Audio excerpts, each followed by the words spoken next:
Thank y'all so much for coming out to the polka workshops today. Really, we mean it. And we're tough on you because you can handle it. That's the reason why we're tough on you. Otherwise, we'd just be like, pat you on the back, and then you wouldn't have learned how to do anything in polka today, okay? So great job for putting forth the effort. Thank you, Lisa, for joining me. I appreciate you. Always a pleasure teaching with you. And so we talked about your basics a little bit. I'm going to run through this like super duper fast. So if you don't mind, real quick. So remember to make your dots touch. So there's a dot off the back of both your shoes, and there's a dot on the instep of each shoe. And so as Lisa goes backwards, she's going to go back and bring her heel dot to her instep dot. While I'm going forward, I'm going to bring my instep dot to my heel dot. So we would go step together, step, and make your dots touch, and make your dots touch, and make your dots touch, and make your dots touch. Reach back with your thigh, okay? Reaching back and always creating space for the person. And guys, when you're going backwards, same thing. We reach back when we go backwards to give the lady that vacancy so that she can dance in it. Don't forget that we dance polka with a lead side. So as we do that, as I go forward with my left foot, my left hip is going to outrun my right. So people are trying to do polka with their hips square. It's unnatural. So if my left foot's going to be forward, my left hip is forward, and I bring my feet together, and then we switch our hip completely prior to the triple step, the next triple step. Some people have their hip forward, and then they'll start the next one and then change their hip, and it feels really funky. So switch your hip completely between them like you would in cha-cha. So I go left hip forward while she goes right hip back. Switch the hip, take the next triple, and switch the hip and take the next triple. And that's how we would do our basic. Don't forget about your dance frame, and that most importantly, that you would take your right wrist all the way up underneath the lady's arm, and it would touch underneath the lady's arm right there. If there's any space between my wrist and her arm, I am not an effective leader. You're going to take your left hand down below the shoulder. Even in ballroom dancing, you ladies should know that the hand's not on the shoulder. It's below the shoulder, but on the outside of the arm in ballroom. In country, we like to have it a little bit more on the top of the arm and just comfortable so your arm doesn't get trapped. You can have it on the outside, but that's for experienced ladies who aren't going to get their arm trapped for an outside spin. So it's just really easy for you ladies to let it rest on the inside of the man's arm, so your ring finger kind of goes in that groove between his shoulder and his bicep right there. Don't forget that the gentleman is square to line of dance, and the ladies are straddling his right foot with their heart turned towards him. So gentlemen are always square to line of dance. That's how we dance all dances that move counterclockwise. And ladies are actually backward, offset, and turned at the diagonal. So you ladies are literally listing moving in a straight line. You're not supposed to be parallel to the man. You're working too hard to be wrong, and it makes dance frame uncomfortable, okay? The first thing that we did was we gave the ladies an out, well, we did a couples turn. So we went 1 and 2, 3, moved her over 4. From there, I outrun her on purpose. Now I look over my right shoulder, bring my feet together, and let her pass her feet there so that she can get around me with no problem. And we could always do that again if we repeat the same process. So 1 and 2, 3, move her over. I pass my feet, she passes her feet. I pass my feet, she passes her feet. You can always set up that outside spin that we did from there because she's already turning to the right. So as you come around, 1 and 2, if you guys were to lift on that 4, it's no different than 1 and 2, move her over and lift 3 and 4. She still has that folder that says, oh hail, and she's going to do an outside spin. She does an outside spin, which is 3 halves, followed by a triple step down the floor. I just trail her, show her my dance frame, and go to pick her up.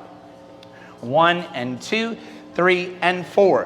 1 and 2, 3 and 4. Take my time to go pick her up, just like that. So that was your outside spin. It's 3 halves that leave you ladies facing away from the man into a chassé turn.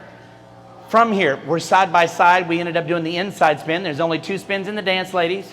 So you're doing an outside spin and an inside spin. The inside spin happens with you facing forward. We did that from a side by side. So we went 1 and 2 to forward, 3 and 4. I hang back, give her a little lead. She's on the outside of the floor. I dance directly at her middle with my right foot, and I go to pick her up. So from this side-by-side position, we go chassé, 1 and 2 to forward, 3 and 4. I do mine on the spot. I dance right at the middle of her. I show her my dance frame. She picks up her arms, and we get back together over the next couple of triples, okay? I think that's what we did complete in the first class. You can keep that running if you want. From here, I'll dance all the way through what we did in the second class. We started off with the first part and the hardest part of a lariat. So we gave the lady that same outside spin, which is 3 halves. we went to sideways to backward and picked up the other hand. So it went 1 and 2, drape it over, 3 and 4, chasse to forward with those crossed hands, and a free spin lead. I hang back and I dance directly at her middle again to go and pick her up. When you gave the lady the free spin before, little bonus to get you there. We went chasse to forward. I give her a free spin. If I don't dance into her lane, if I stay in my own lane and I just show her pat a cake, I'm ready to go into that lariat. Some of you had the question, well, how do we get there? That's how we would get there, easiest. So I pick this up. Again, I'm going to go forward, forward, side while she goes half, half, half. Forward, forward, side. I'm already even with her. She's going to do her chasse turn. I'm going to twist my left foot and go to backwards, be generous with my left hand, and land it backwards. This hand is over the top and outside. Don't think it needs to be here and fix it. Just leave it that way. I'm going to face her and keep my elbows apart for a triple step. We're going to go through, and I'm going to be generous with my hands. Triple step. I'll do this facing the other way in just a second. From here, I'm going to let go with my left, and I'm going to pull through with my right, triple on the spot, and dance to get her on the outside of the floor. So I'll do this from this angle over here. So we go 1 and 2, 3 and 4. 1 and 2, 3 and 4. Release the left. 1 and 2. Dance right at her. 3 and 4. And 1 and 2, 3 and 4. Keep recording. Bonus for those of you that want, and then book a private so you can get it. So we go 1 and 2, 3 and 4. I landed behind her, not beside her. This is side by side position. This is weave position. Now we can do a weave pattern, which is what every dude in the world wants to do in polka and in two-step. I'm going to go underneath 1 and 2, let her go across my back.